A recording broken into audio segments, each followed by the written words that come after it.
Okay friends, మీ person నుండి మీకు ఏం లవ్ మెసేజెస్ వచ్చాయి, మీ పర్సన్ మీకు ఏం లవ్ మెసేజెస్ పంపించారు అనేది చూద్దాం అనుకున్నాను. సో నేను ఆల్రెడీ కార్డ్స్ని షఫుల్ చేసుకున్నాను. బిఫోర్ రీడింగ్ మీ పర్సన్ నేమ్ని ఒకసారి తలుచుకోండి. ఓకే ఓకే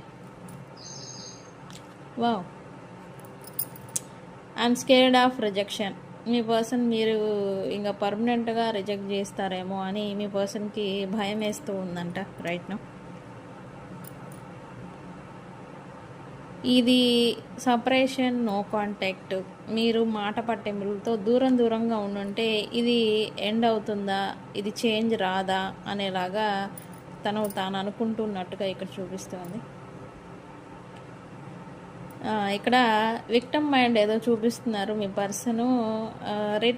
రివర్స్లో మీరు మీ పర్సన్ని హర్ట్ చేశారంట.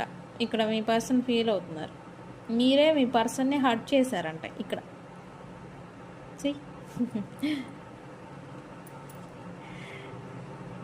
మళ్ళీ ఇది చూడండి, మీ పర్సన్ అనుకుంటున్నారు మీకు తను అర్హత కాదు, తను సరిపోరు, తనకు మించిన వారు మంచి వాళ్ళు మీకు అర్హత ఉంది అని అనుకుంటూ ఉన్నారు. తను సరిపోడు అని మీకు.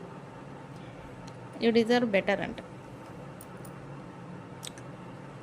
If I could go back in time I would handle us differently. అంటే ఇక్కడ ఇంటెన్షన్లీ మీ పర్సన్ నిజానికి ఒప్పుకుంటున్నారు మిమ్మల్ని పాస్ట్లో ట్రీట్ చేసిన విధానం రాంగ్. మిమ్మల్ని టేక్ ఇట్ ఫర్ గ్రాంటెడ్గా ట్రీట్ చేయడం, ఏముందులే అని లైట్ తీసుకోవడం, ఇలాంటి బిహేవియర్ అనేది తనకి కాలంలో వెనక్కి వెళ్ళగల శక్తి ఉంటే దాన్ని మార్చుకోవాలి అని అనుకుంటున్నట్టుగా ఇక్కడ చూపిస్తుంది.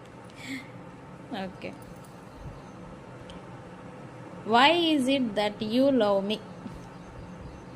మీరంట అంత ఎందుకు మీ పర్సన్ని లవ్ చేస్తూ ఉన్నారు? ఇక్కడ మళ్ళీ విక్టిమ్ మైండెడ్. వాళ్ళు సపరేషన్, నో కాంటాక్ట్ పెట్టేసి దిక్మాల పనులు చేసేది వాళ్ళు. ఇక్కడ మీ పర్సనే మళ్ళీ రివర్స్లో అడుగుతున్నారు. అడగండి, చెప్పండి దీనికి సమాధానం. మీరు కూడా ఆ పర్సన్ అదర్ పర్సన్ లాగానే మీ పర్సన్ని వదిలేస్తారా అని మీ పర్సన్ అడుగుతున్నారు. అంటే ఇక్కడ ఎమోషనల్ బ్లాక్మెయిలింగ్ అనమాట.